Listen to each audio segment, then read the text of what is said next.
Hi, I'm Becky Parker Geist, and I want to welcome you to the Audiobook Connection podcast. Today, I have with me author and co-director and co-producer Sheldon Collins, author of The Legend of Valentine, and Daryl Bolicek of Wild Horse Recordings, who is the sound designer for the audiobook of The Legend of Valentine. Sheldon, Daryl, welcome.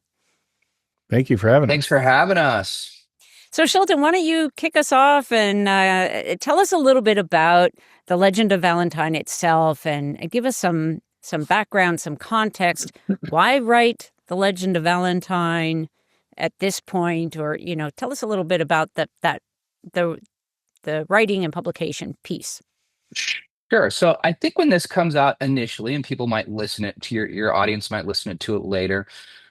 It's coming out just before Valentine's Day 2026. So audiences might listen to it later on. So it's an exciting period, right? We're right before Valentine's Day right now.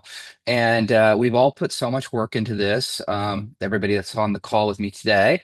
And it's just all coming to a pinnacle right now. And I know just the world, we know about 4 billion people around the world celebrate Valentine's Day this Saturday. So that's incredibly exciting.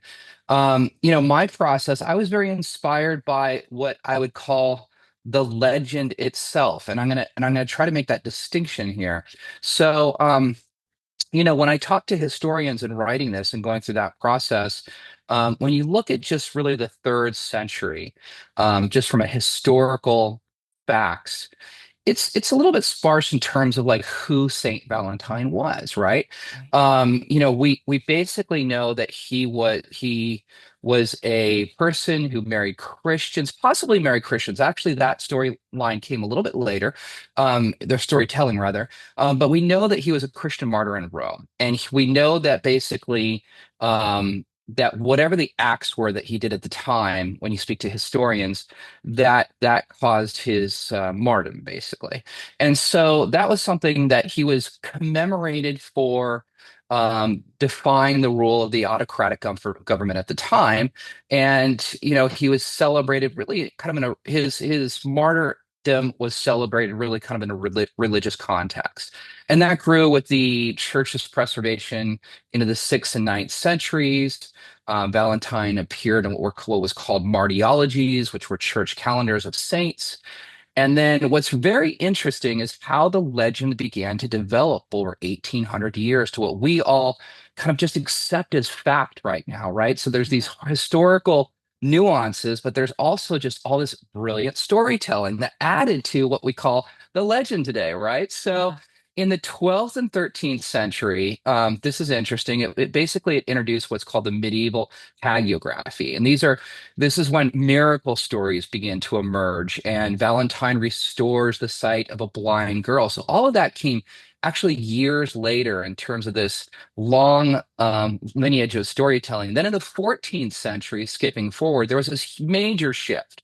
And Geoffrey Chaucer, a well-known poet, came out in Parliament of Fowls in 1382, and he wrote this line. He said, "For this was on St. Valentine's Day, when every bird comes there to choose his mate." And at that moment, then, for the first time, Valentine's Day is associated with love, pairing, and nature. So there was no mention of Valentine as a character. The romance becomes attached to the date, not the man. But then later in the 16th and early 17th century, there's the Renaissance period. And William Shakespeare wrote Hamlet, that we all know and have heard of today.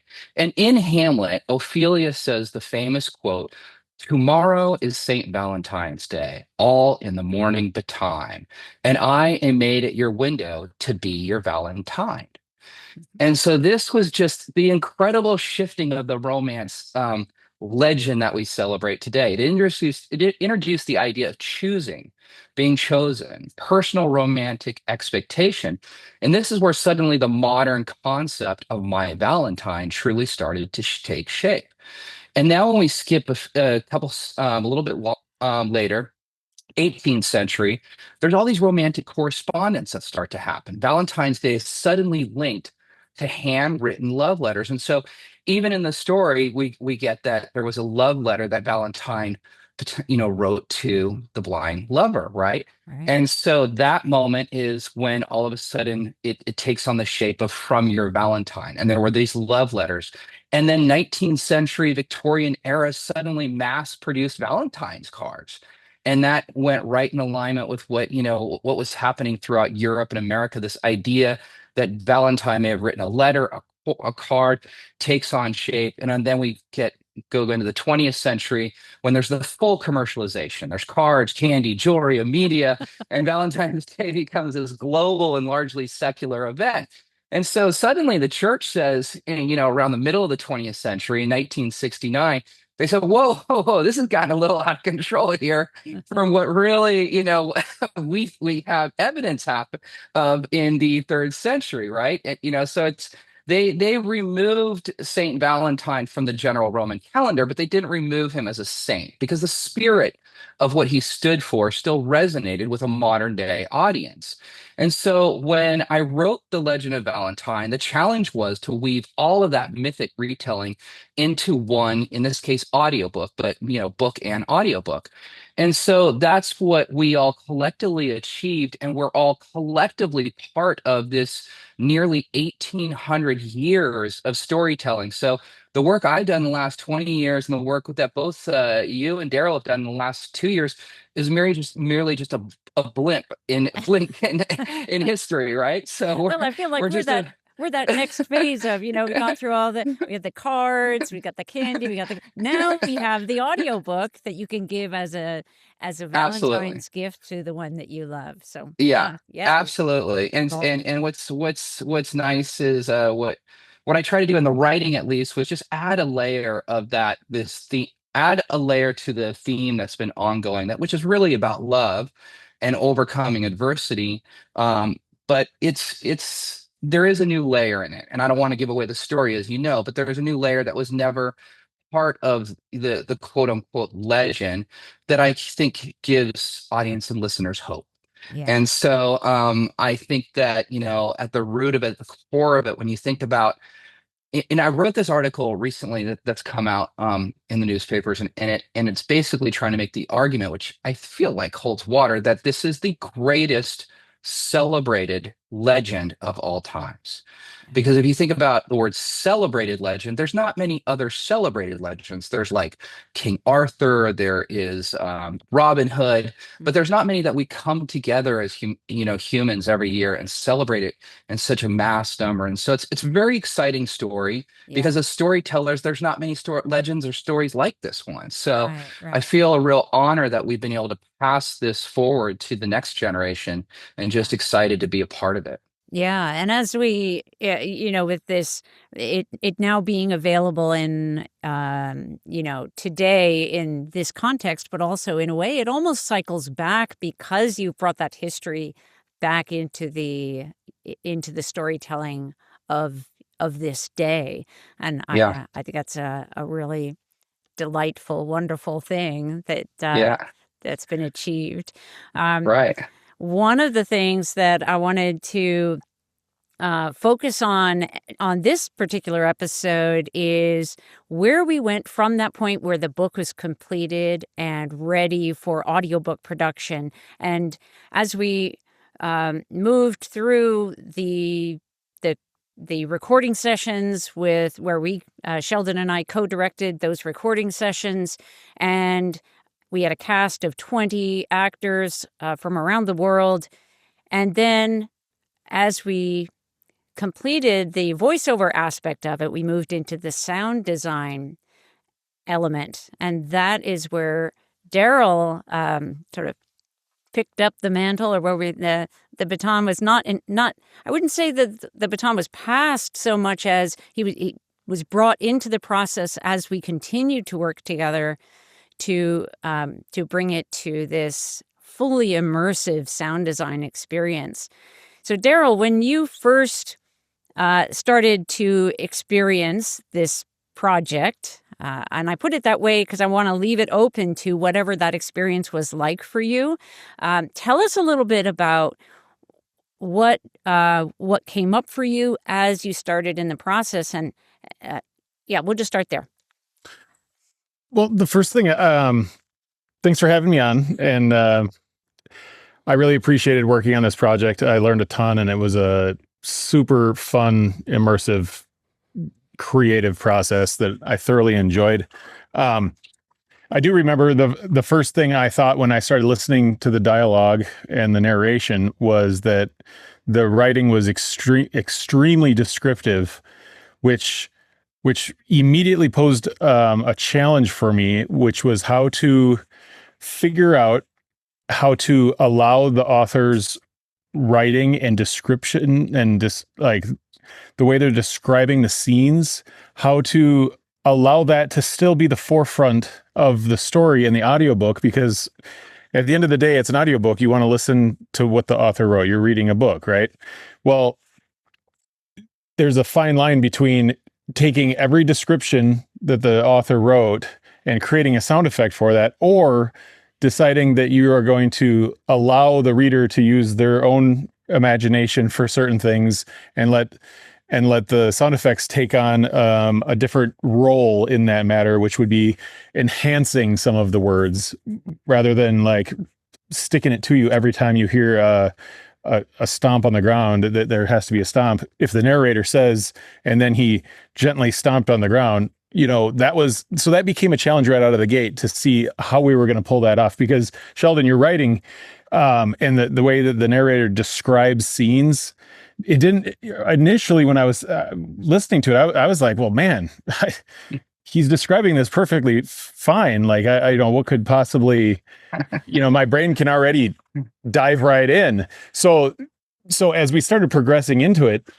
I realized that I was the enhancer. How am I going to enhance these words and just bring you directly into the story? So that's my initial take on what I stepped into and what I heard right away.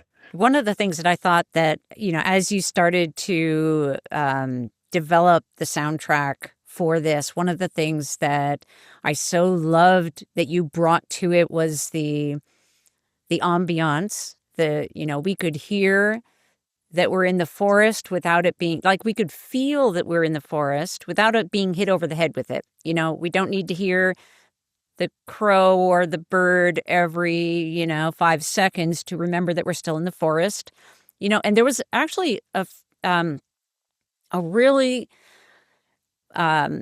perhaps wonderful and perhaps antagonizing, I don't know, or annoying, I don't know whether it was to you, Daryl, or not, but we were so meticulous, I think, about like when it was, for example, all right, one too many birds, right? Finding those little moments, were just like anything that would take us out of the story rather than drawing us further in, we would address, right? Yes. Yeah. And the funny thing about the birds is that's a common issue I have with any outdoor soundscapes, because the bird is what immediately will paint the picture to the scene. Right. And when you remove all the birds, then sometimes maybe the wind or, the wind or the trees moving in the wind just sounds like wind, or you don't have the bird and the tree kind of go hand in hand type of thing. Right. So that was another one of those little challenges. And then learning how to edit and EQ out those bird chirps and stuff was, it was part of the fun. Yeah, that's an interesting thing, the way our minds will not always correctly interpret what we're hearing. So we need to provide, the story itself obviously is providing context, but it does help to have those other little, sound effects that sort of make it hit home fully that, yes, that's what I'm hearing. I'm hearing what the story is telling us about. Yeah. Yeah. And so, Sheldon, as you first started to listen to some of the work that Daryl was producing, do you remember now what some of your first thoughts were? Oh, all of them. Well, first, this ended up being the SOVAS award-winning, outstanding production, winner, and also Daryl is the winner of the SOVAS for the best sound engineering in the U.S. And so, You And think before you about, go on, let me just interrupt. uh-huh, Not all of our listeners will know what SOVAS is, so sure. I want to let them know. So that Yeah. stands for the Society of Voice Arts and Sciences, and the SOVAS Awards are kind of like the Academy Awards of in the voiceover world. And so for Legend of Valentine, we won Best Audiobook Production as well, or Best Audiobook Producer, as well as Best Sound Design. So Yeah. continue on. Yes, and that best sound design went to Daryl, and we both picked up, Becky and I, for outstanding, not only best producers but outstanding production. And so my point in bringing that up is not to toot our own horn, but is to say, what I think people will eventually be listening to this and going, okay, how did they do that? So, at least in the industry, they will. Maybe not your average listener, but people that are making audiobooks, they might want to listen to this because we did it. And the reason we did it is because we were well, first of all, very talented, but we were also very meticulous in terms of how we went through. And we had multiple ears on this with Daryl's guidance as it came into his department of sound engineering, which was really extraordinary. And the reason I think that, when I think back of, like, that recognition is so well deserved, first of all, in the sound engineering, is because it takes that meticulous ear to go in and say, all right, the birds aren't working here, the horses need to be like this, and constantly being, I mean, Daryl, how many times would you go over a scene, for example, just in your process, just to give listeners an idea, because they hear stuff like, "Oh, the bird here, the horse there," but what does that really mean in terms of the work behind it? I'm sorry, Becky, I don't mean to be jumping on No, in here on it's the all good. question, but It's all good. I mean, I'm throwing it back to you, Daryl, in terms of kind of relating what that process is like. Yeah, well, I think the first step was getting down the initial ideas so that the rest of the team could hear where it was going. And I've always been in the camp of collaboration is best. And I had two amazing collaborators to work with. And finding, you asked kind of a technical question that was when figuring out the sound to put in, you have to sit back and close your eyes, play it maybe a minute beforehand, and let that part come in. And if it doesn't immediately come across to you as cheesy or that doesn't sound right, I would have to find different samples or create them myself. So there was a lot of Foley stuff on my desk and all this other stuff, but um, laying down the initial idea was ultimately where everything started for the collaboration. It was like, you guys gave me basically the direction to go ahead and lay it down. I went through it with my eyes closed. I always say that because it's really how you get into it. And then lay that down, send it off to you guys for a review, and then listen to your thoughts on it. And I think that's why it turned out so good, is because of the collaboration and the direction that I was getting. Because at the end of the day, everyone interprets it a little different. And if you could take all the different interpretations and hone them into one idea, bam, it's going to be better than any one of those ideas. And so that's where it started taking off and really making sense. And regardless of the sheer amount of work it was all so well worth it. Right. And I'll just add that I think that, going back to your question, Becky, that, what makes um what makes somebody actually able to win that type of recognition is, I think, the ability to first, let, just like I can relate it to the writing um, process, is to first be able to lay down that first draft, so to speak, that Daryl was talking about, of the sound Foley and all the sounds he's hearing that aren't, as he put it, not too cheesy, but right on the mark, but not under designed. And then be able to, which is probably the hardest part that sets sound engineers, makes them more distinctively different from one another, is to be able then to get notes, interpret notes, and figure out where that perfect amount of balance is in the sound engineering process. And Daryl can do that exceptionally well. And that's why it's resonating so well with audiences and award committees now, is his ability to design that to because even as a writer, I get notes back, and notes come back at you, and they're not on the nose. They'll be like, okay, something's off here, and we're not the world's great. I'm not the world's greatest note giver as a director, and nobody is. But the artist, to be able to interpret those notes and figure out what the audience, what will resonate with them perfectly, is Daryl nailed it on this. And so fortunate to be able to work with you, buddy. I really appreciate the process. And at the end of the day, that's why the awards came in, and that's why the audience are responding to this type of work. Yeah. One of the things that I think also is really interesting is perspective. And we talked about this quite a bit.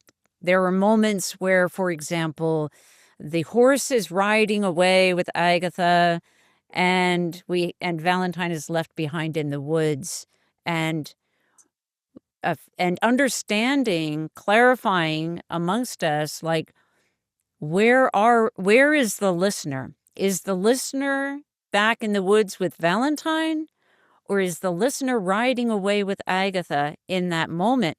And in just a regular narrative, without a sound design, it wouldn't matter. But it does when it comes to sound, because then we have to adjust. You want to tell us, Daryl, a little bit about what kinds of adjustments had to take place in order for that experience, for the listener to have that experience? That was another one of those times where I would do it the way I saw it right out of the gate. And it's not that I had a ton of time to form the opinion. I was listening to it as I was listening to it. And wherever my mind went is how I would do the sound design, and then rely on the feedback to see if my interpretation was right or not. And it was maybe about 50-50. I did a lot of corrections in the regard of perspective, and my mind wants to say, like, where's the camera at? Right. Like, where's the camera? Where's the listener is what it really is. But yeah, so that was a little bit of a challenge too. But at the end of the day, like you said, if you're doing the sound design, those things really truly matter. You can't just pretend that, you can't just blow by that stuff. You have to hone in on it and focus on it. Also, the transitions, knowing when an actual, I feel like I could always use a little hand with, like, where the transitions fall, because sometimes the narrators, their tone might not change a ton, and maybe there needed to be a little bit more of a space to really understand that there was a full-on scene transition. So those were other spots where I would probably miss the transition and then get confused as to why my sound design wasn't lining up to the narrative. And then we'd listen through again, and I'd get those notes, and it's like, oh yeah, I missed a transition. No, that makes sense. Let's just take a short pause, and I want to make sure our listeners do stay with us, because at the end of this episode, we're going to include a sample from Legend of Valentine. I want to make sure that you get to hear that. So we will be right back.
Okay. So, Sheldon, you have been receiving a lot of, well, I guess but I say you have been getting a lot of really great critical acclaim for this. Not only did we come away from the SOVAS Awards with trophies, if you will, awards, but also the Independent Press Award. The audiobook won that for 2026. Would you share just a few quotes from reviews that you have received for the book or the audiobook? Quotes from the book or Like the from reviews, audiobook? Okay. reviews, yeah. So sure. I would say this is collectively earned, not just myself. You guys I couldn't have done it without you guys. So, but I think that, some of the ones that were very honored and appreciative to receive. I'll talk about Kirkus first, because Kirkus was and I think it's one of the most meaningful reviews that we received, because, and this is a great example of how collaborative art form, whether it's in film or audiobooks, just evolves material so well. Because when I received a review from Kirkus a year prior, it was on the book only, and the book received a lot of great reviews, but Kirkus is tough, and they came back and said I think one of the quotes that was positive, but still not as great as I would have loved it, was like, they said, like a complex and exciting adventure or something like that. So it was like, okay, it sounds pretty good. It's not like the most outstanding book I've ever read, but it was nice. But what was amazing was that a year later, Kirkus came out with a review after they listened to the audiobook. And I think what happened is it really allowed the listener from Kirkus to just become so much more immersed in the world, that with all these characters and all these different storylines going on, they really got it, and they were there. And the review said, standout performances and cinematic sound design immerse listeners in a vivid ancient world they won't soon forget. So that was a beautifully written review. And it kind of summed up the journey here, I think. I mean, I don't have to read them all. You can go to the legendofvalentine.com website and read them there. I mean, we got almost every single independent reviewer in the country that left favorable reviews for the book and audiobook.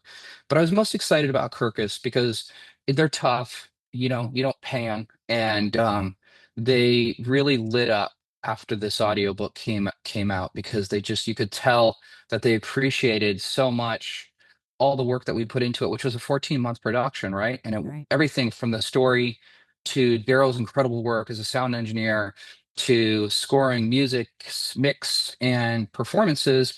And I'm sure I've forgotten some other stuff, but editing, there we go. And I think that brought them so much more into the story and the world, and helped them to distinguish different voices and characters well, because it is a big epic. When I've been doing book club interviews and participation lately, and I just did one with the California Literary Society, which is a very old book club here with a lot of women. And some of them loved the story, but they definitely had to write down characters to keep tracking it. And the other ones listened to it, and they said they didn't have to do that at all. And so it was just, it shows you how through this wonderful medium that we work in, how it's able to connect all that, literary tissue together. So that's fantastic. Yeah, awesome. That's so beautiful. Daryl, was there anything about the the full cast, just hearing the different voices with all the many different actors, or a cast of 20? Is there anything about that that you want to say, either about a challenge that may have been caused, or anything along those lines? Yes. This type of work inherently has a whole host of challenges, because it is a difficult thing to do. There's a lot of stuff on the back end that I typically don't share. It's all the fun stuff that I've gotten good at through the years, which is like, all the actual effects, not the sound effects, but the effects, like compression and noise gating and all of the fun audio engineering stuff. There's a lot of that's going on there too. yes, there was one standout thing that I would like to see the industry get better at, I guess, would be that there's more of a standard audio quality coming from all actors. So when we have like say 20 actors, we have 20 different microphones, we have 20 different audio interfaces, and we have 20 different people that are it's called record engineering, that because if you're actually recording something, you're a record engineer, and everyone has a different flavor and a different taste. So for me to get all of those microphones to sound like they're in the same room is a monumental challenge and almost impossible. And but at the end of the day, it is doable, and you can do it. Now with modern technology and these modern plugins that we have that emulate either analog equipment or they're just new algorithmic um, software, you can take the room tone of somebody's voice and you actually eliminate it, and you could turn that room tone into a different room tone. So there's all those tools that are in the box as well. And so that's the big challenge I see in the future, that perhaps with even more tools or just voice actors dialing in what the industry is going to demand of them, is that people have more of a congruent sound. Their rooms that they're recording in is like hyper important. That seems to be the biggest challenge, is the sound of their room, not only the microphones and their equipment, but the sound of the room that they're recording in. Every room sounds different, and I particularly hear every room like night and day. Now, most people don't.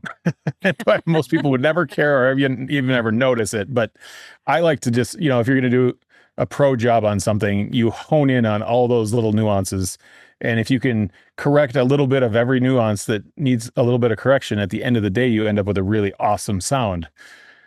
But just correcting one or this or a little of that, you need to do all of it. A little bit, a lot equals a better product. Yeah. If that makes any sense. Yeah, and there again, you just such great work. So thank you again on that. Yeah. And in terms of so the audiobook includes quite a bit of music as well. And the music that we used was a combination. Some of it was sourced material that was licensed, that from libraries, and selected meticulously to make sure that it fit what we were doing. And then of course there were those moments where it's like, no, just can't find anything that quite fits this exactly the way we need it. And Sheldon, talk to our listeners, tell us a little bit about what that next step in terms of bringing in Stephen, who unfortunately is not on this with us today. Yeah, and it's important to mention that that was a shared one with Stephen Endelman too, who's a Grammy-nominated composer. In terms of the SOVAS sound engineering winning team here, and that brings us, to talking about that process with music, and like Becky just said, and there was a void in terms of trying to find just music that perfectly complements the love story all the way through, that is difficult to do when you're just trying to go to license or sourced work. That's where even when I'm directing a film, it gets into that, okay, we can put this music here or there, but wouldn't it be great if we could just have somebody sit down and design that original music all the way through, that thematically perfectly flows with, a love story, which was Stephen Endelman coming into the picture. And he he was just such a joy to work with. He's such a talented guy. Um, he's just so gifted, and he nailed it. And I had no idea whether or not he was going to nail it or not.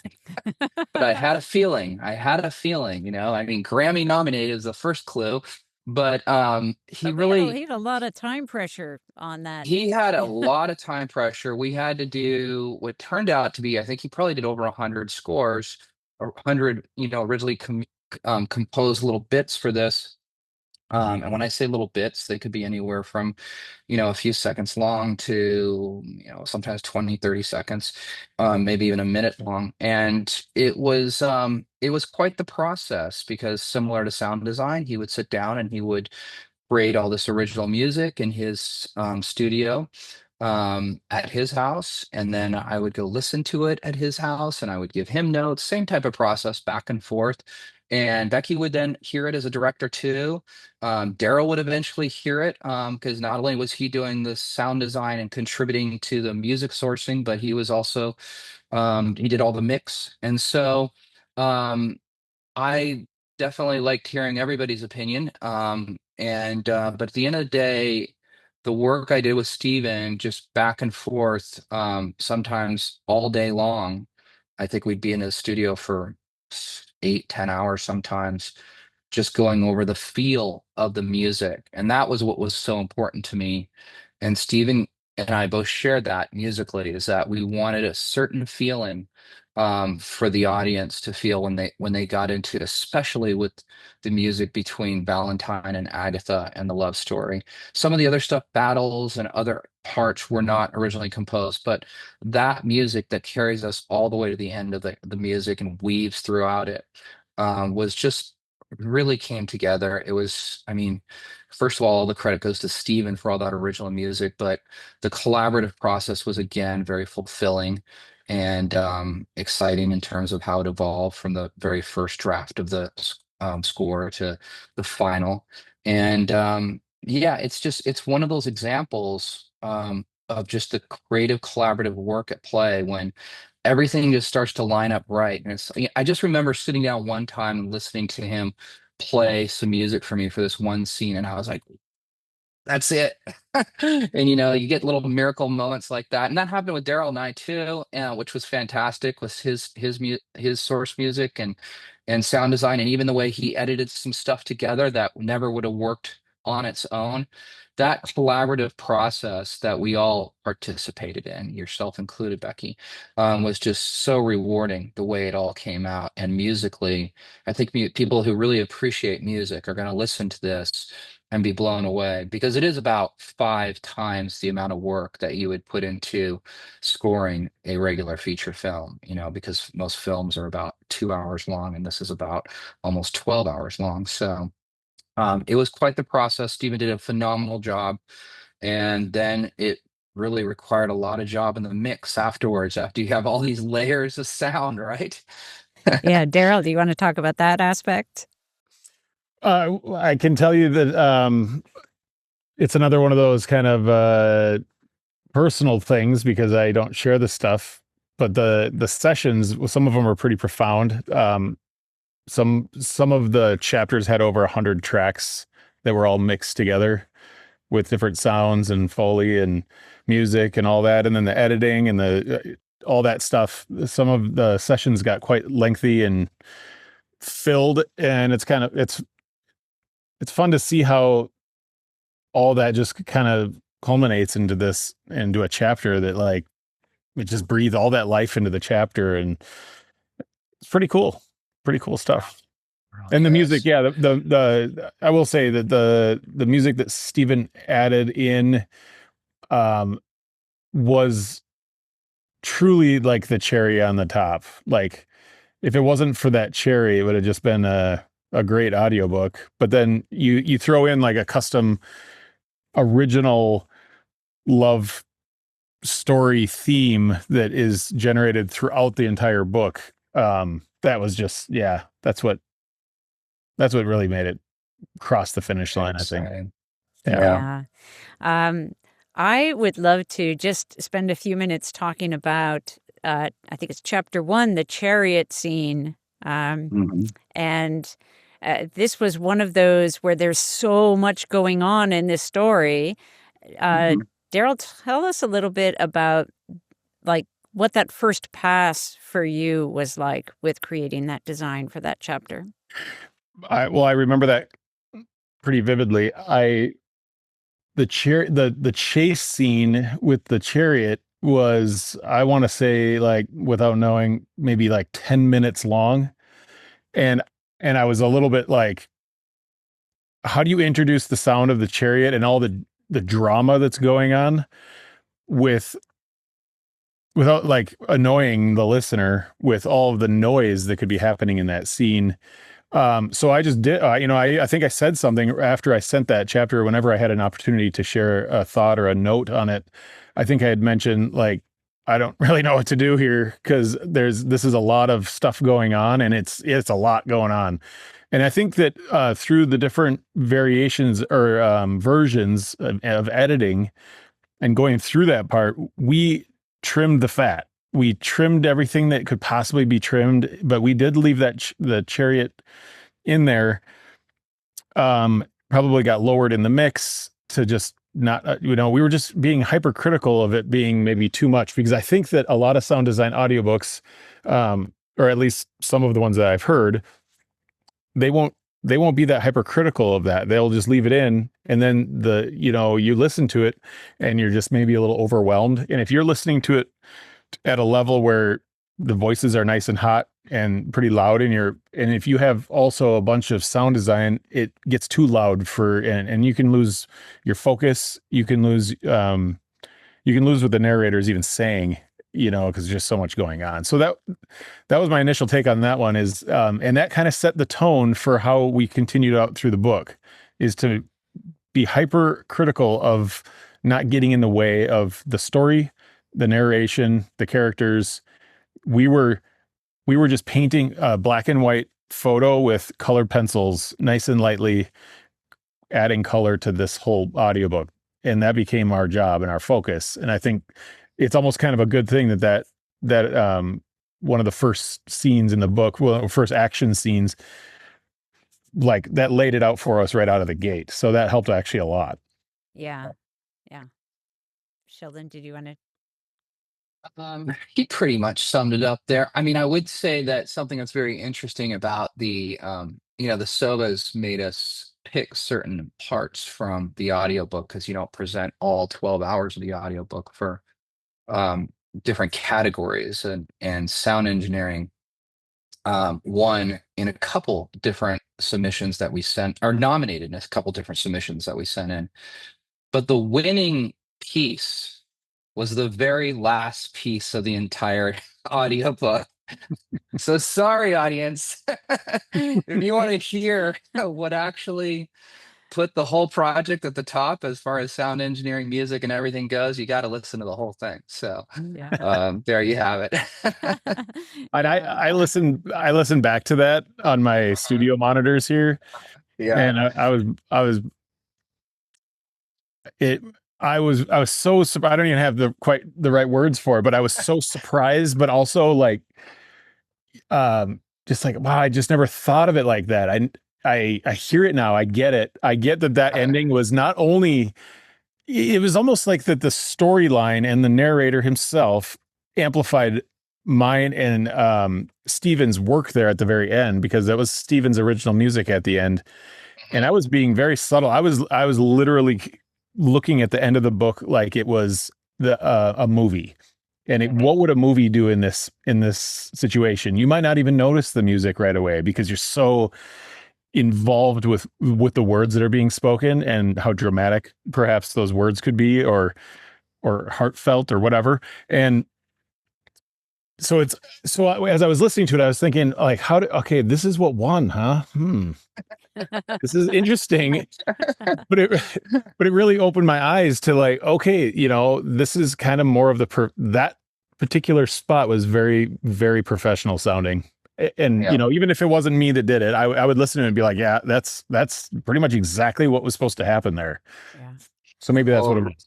Sometimes restraint is just as important as production, right? So yeah, I think it's like what you were saying earlier, Daryl. I think this is one of the things that I recognized early on, that you and I are very much in alignment in terms of how we feel about the overproduction of what is, I think, all too common is that, when you have a full cast immersive sound design, it means big, lots of sound, and to me as a listener, that can be so overwhelming. I just feel like, oh, no thanks. It is. You don't have the visual stimuli to help enhance that stuff. It's all just your ears. Yeah. So very, very important.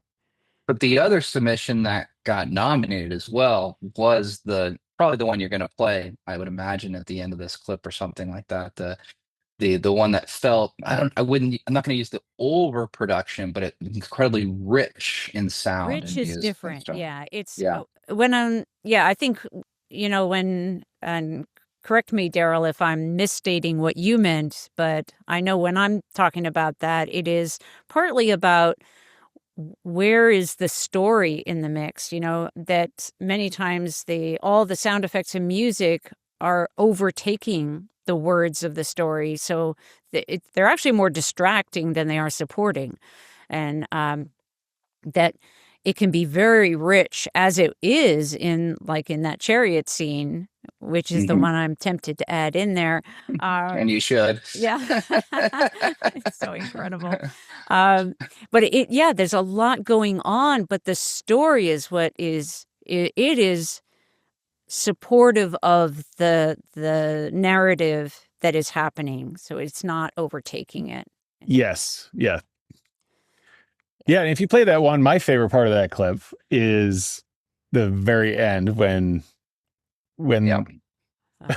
when the loud noises stop and the quieter noises start. I think that part's pretty cool.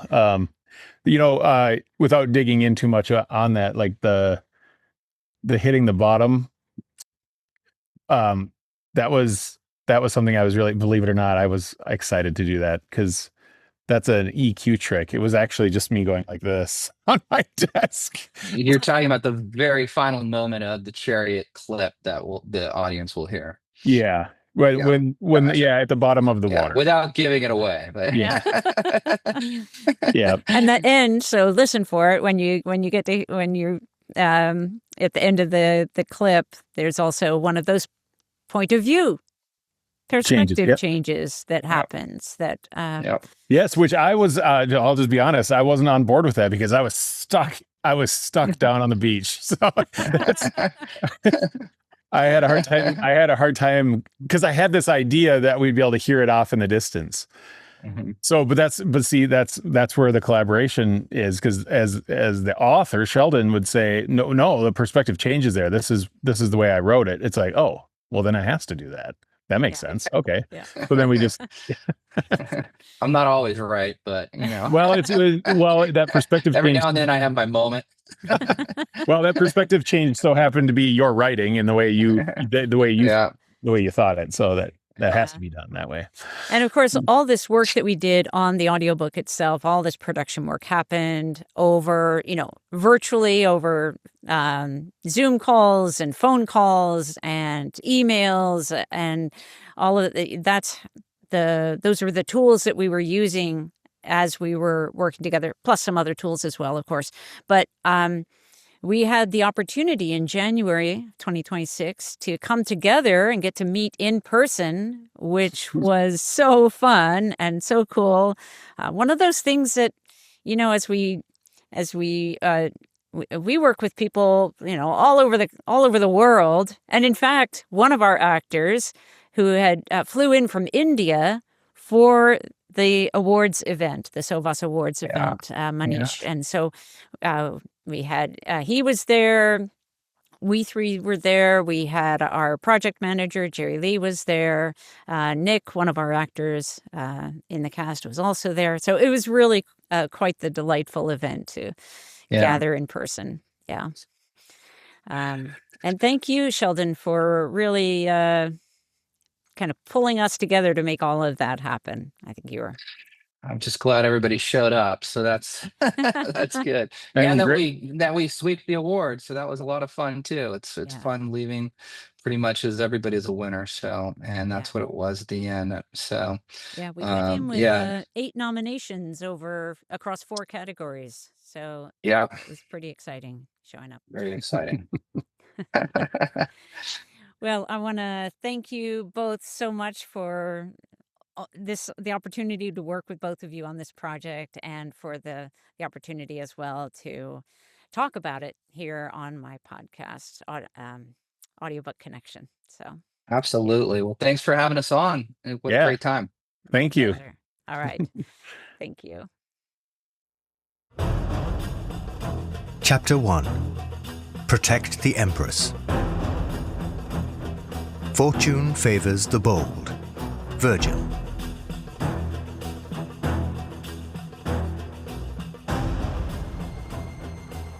(268 AD). In the shadow of the towering snow-capped Alps, the rhythmic march echoed the relentless pulse of Rome's ambition.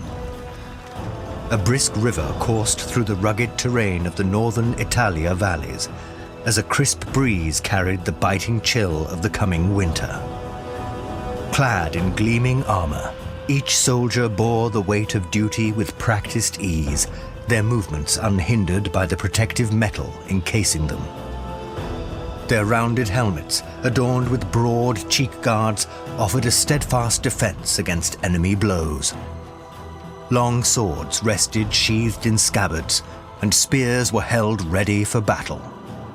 An imperial caruca, a luxurious covered carriage reserved for the highest of station, commanded attention at the heart of the procession, its 4 sturdy wheels rolling with purpose over the uneven terrain. 2 soldiers expertly guided the powerful quartet of horses, ensuring the carriage's steady advance. Flanking the carriage was an elite unit of the Roman army, the Praetorian Guard, escorted by additional military forces. Crafted from fine timber and adorned with meticulous detail, the carriage radiated an air of opulence and authority. Along its sides, the royal purple insignia gleamed. Valentinus Romanus, known in the annals of history as Valentine, stood at the forefront of a small group of infantrymen following the stately carriage. At 26, he had matured into a man of imposing yet not overwhelming stature. His Adonis-like presence exuding raw masculinity, as evidenced by the many maidens who put themselves in his path everywhere he went. Now, among the ranks of his comrades, he was a paragon of strength and vigor, his physique sculpted by years of relentless toil and adversity. Muscles rippled beneath his tunic, bearing witness to his unwavering commitment to physical excellence. His rugged features bore the marks of countless battles, and a flattering shadow of sharp stubble adorned his jawline, adding to his hardened visage. "Keep the pace, men! Who do we fight for?" Valentine shouted. "For Rome!" Came the unified roar of the legionnaires. Beside Valentine, slightly younger and shorter, strode Marius, his closest ally. A Christian who typically kept his faith private unless he was around his comrades. Marius had a rugged, bulldog-like visage paired with a light-hearted and witty disposition, frequently serving as the beacon of morale for the group. With each stride, his massive calves, sculpted by countless miles, propelled him forward with determined purpose. "We haven't taken respite since summer. You should speak to the centurion. He will listen to you." Marius grumbled, glancing at Valentine. "If I wish to secure promotion, I doubt voicing complaints to my superiors will serve me well." "I suppose you're right."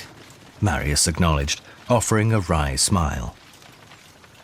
In Valentine's wake, a cadre of seasoned warriors, his most trusted companions and his chosen family, marched, each marked by the scars of endless conflicts. Among them was Linus, the resident jokester.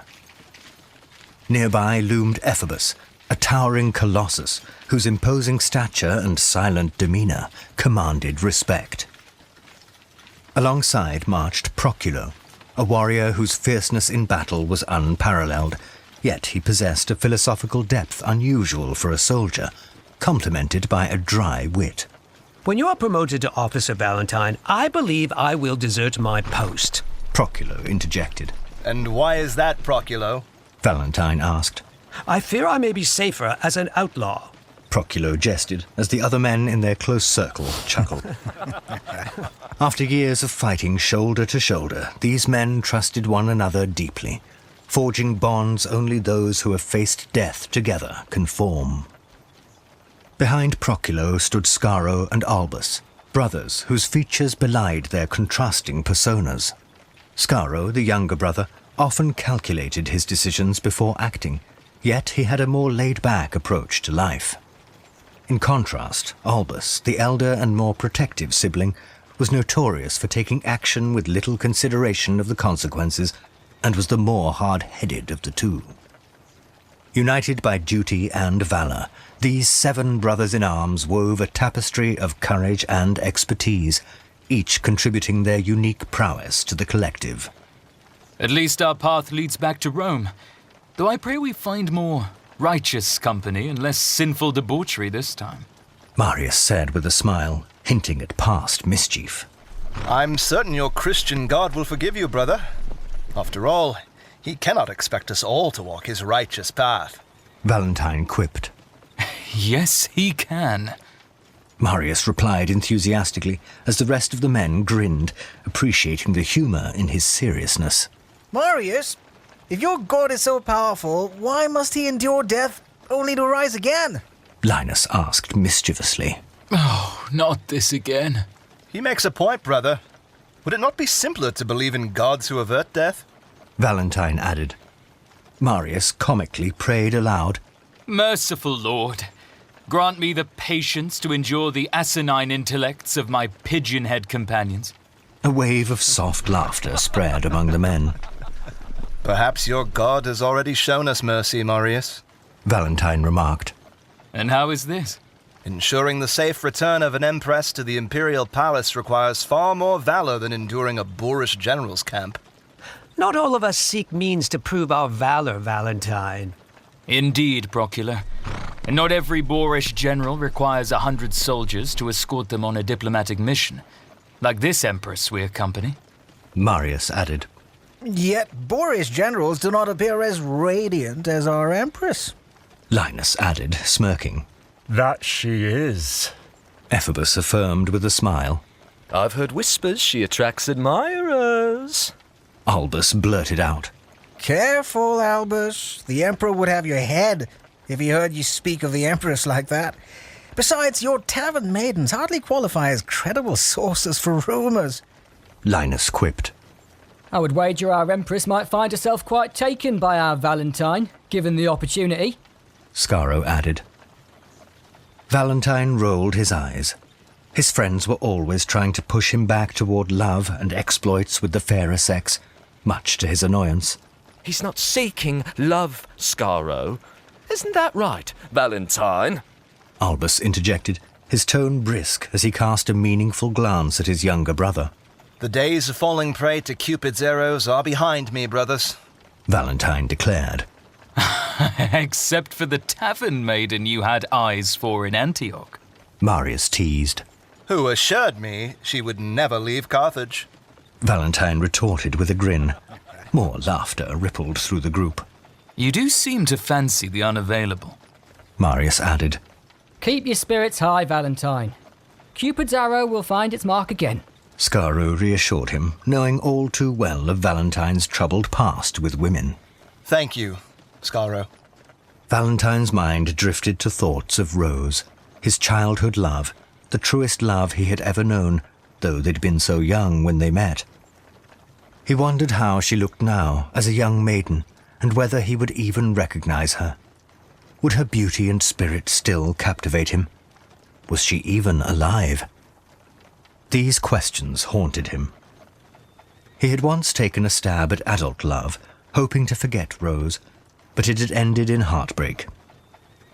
Since then, he had given up on the prospect entirely. Instead, he found solace in the camaraderie of his brothers and in the fleshly pleasures of women who couldn't break his heart or bring him unwanted trouble. As these painful memories receded, Valentine snapped back to the present and said with firm resolve, Scaro, should you ever catch me extending so much as a gesture of affection toward our Empress, drinks shall be on me. Oh, we shall hold you to this, Marius said with a hint of playful challenge. Chuckles echoed through their ranks as they continued to march through the valley, though Valentine's stern visage reflected his truer inner sorrow. As the years had passed, Valentine doubted any woman could ever replace the love he had once felt for Rose. Yet even he could not deny that the Empress was, indeed, a beauty, one who fully warranted their overly protective retinue. From a commanding perch atop the looming mountain, concealed within the cloak of shadows, lurked a menacing threat. A formidable contingent of 50 Alemanni lay in wait, poised to unleash a devastating ambush on the Empress's entourage. These Germanic warriors, notorious for their fierce raids into Roman territory, exuded a ferocity that had shaken the Empire in recent years.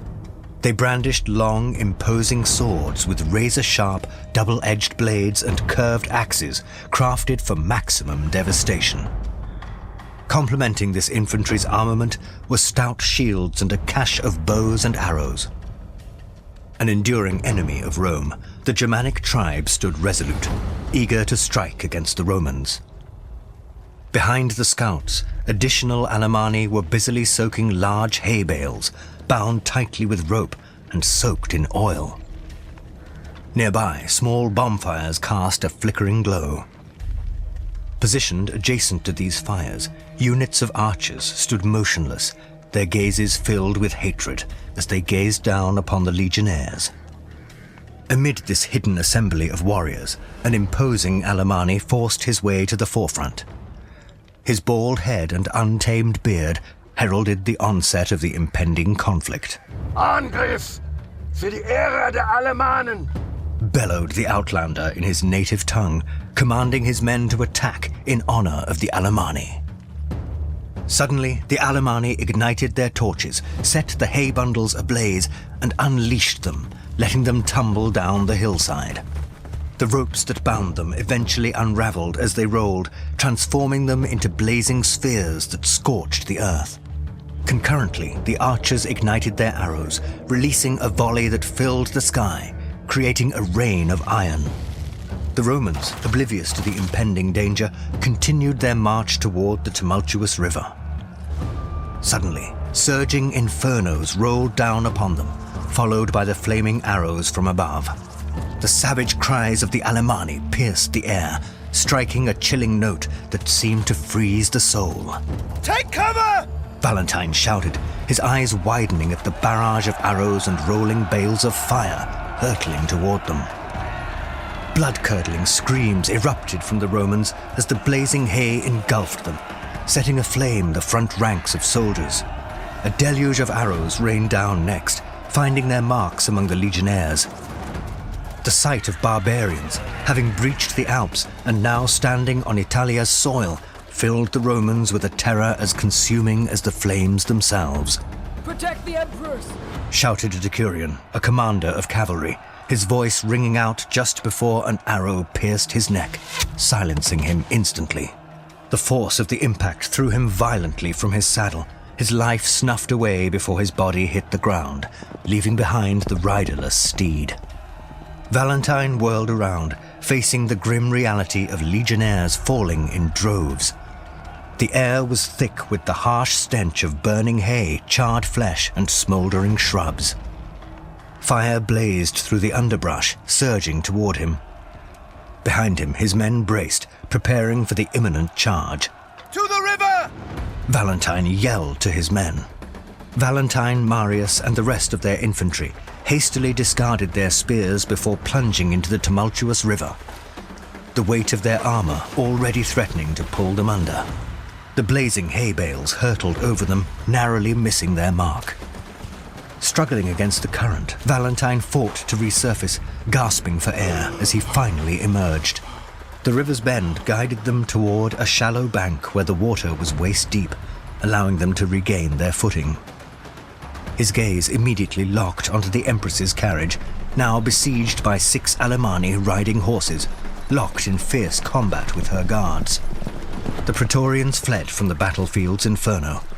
The carriage jolted and careened, its wheels rolling over the searing remains of Roman soldiers. The Empress! Linus shouted from the river as the men noticed her carriage race off. Valentine scaled the riverbank with practiced precision, assisting each of his men as they climbed out of the river. A massive Alamanus charged at him, but Valentine swiftly blocked his axe swing and drove his sword into the enemy's chest. Form on me! He commanded his men. Silently, he vowed not to lose any of his friends.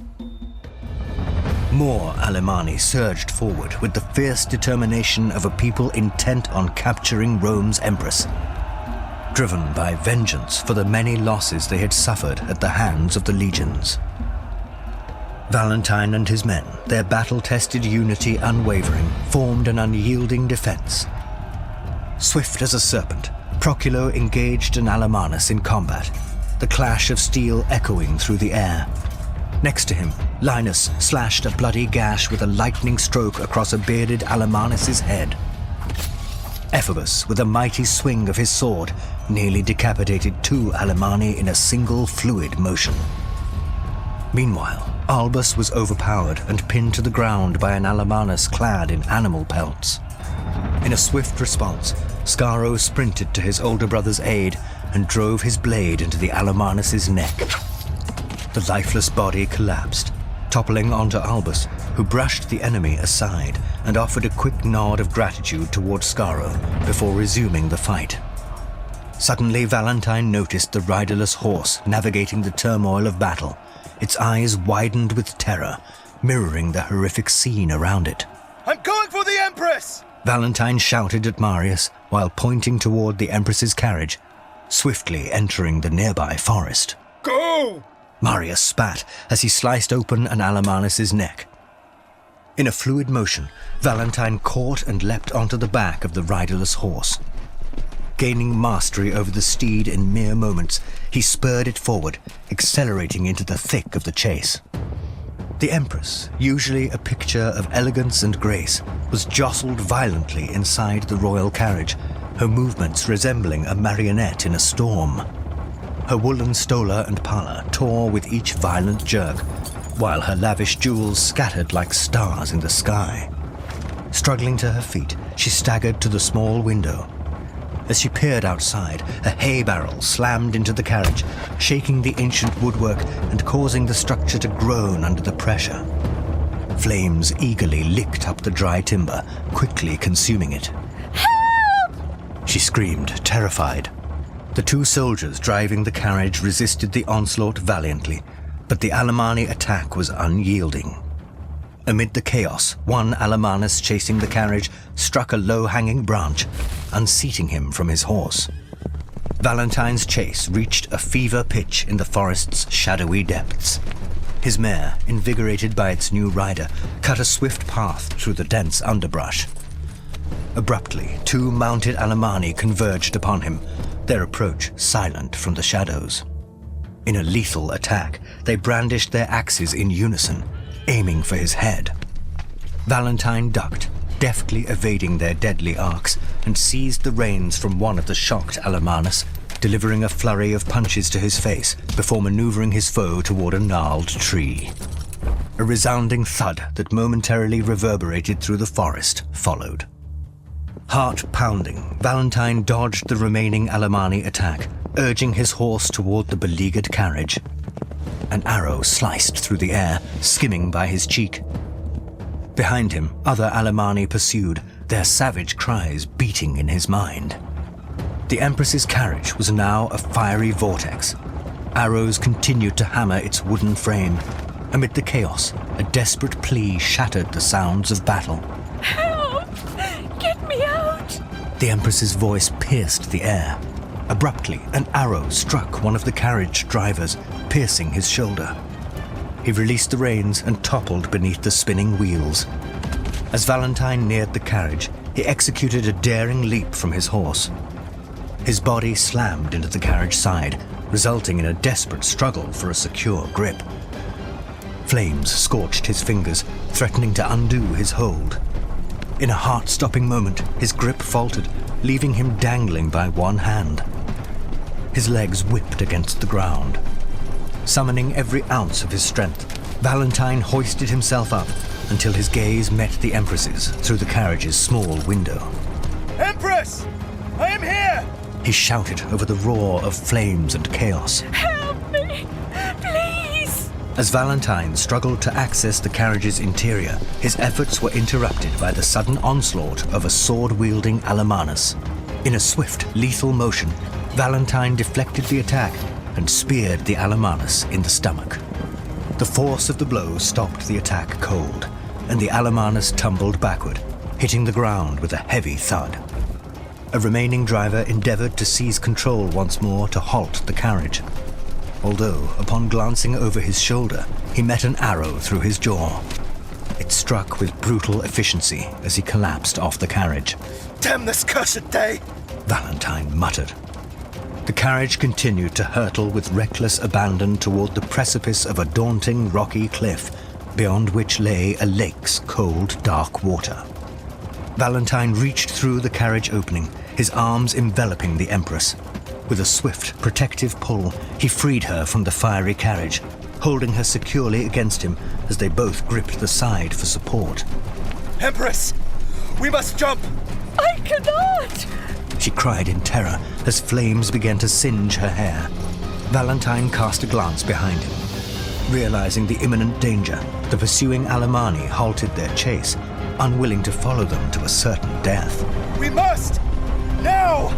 He yelled, yanking the Empress into the abyss as the flaming carriage spiraled through the air beside them. They howled, eyes wide, as they flew off the cliff and plunged into the freezing lake. Their screams were quickly swallowed by the icy water. The cold hit Valentine like a hammer, and the weight of his armor dragged him down. His feet found the lake bed barely in time, and he pushed off, fighting his way back to the surface. Beside him, the Empress flailed, disoriented by the submersion. Valentine reached her, grasping her tightly, as he dragged them both toward the shoreline and safety. As he carried the Empress through the lapping waves, he glanced at her, but met an alarming sight. Her face was ashen, like sand bleached by the sun, and she was not breathing. Empress! Empress! He screamed, his face full of panic. They had been charged with protecting the Empress. The punishment should she die would be great, but the dishonor worse. Frantic, Valentine rolled her onto her side, trying to free the water from her body. His frustration mounted with each passing moment. He lacked the skill to save her. In silence, he prayed to every god who might listen, even the one Christians whispered about. He didn't care which god answered, as long as one did. With a sudden jolt, the Empress began to cough up water. Valentine closed his eyes, exhaling in great relief. Her eyes met his. Where are we? Fear not, Empress. You are safe. For this, you shall be rewarded, she murmured. She was undeniably beautiful, a detail that had not escaped his notice, though his heart remained unmoved. Ensuring your safety is reward enough. Another fit of coughing seized the Empress. Please, Empress, rest now. Help will come, he urged gently. Your name, soldier? Valentine. My name is Valentine Romanus. The Empress began to shiver, her voice laced with fear. This cold may be my death. I will keep you warm, he promised, drawing her into his protective embrace. Her hair brushed against his cheek, a touch that should have stirred something within him, but did not. Valentine's comrades reached the edge of the craggy cliffs above. Concern etched their faces as they observed the tender scene below. Suddenly, their solemn silence was shattered by exuberant cheering as they witnessed the Empress, safe, secure, and cradled in Valentine's arms. Suddenly, Marius shouted, "Drinks are on you!"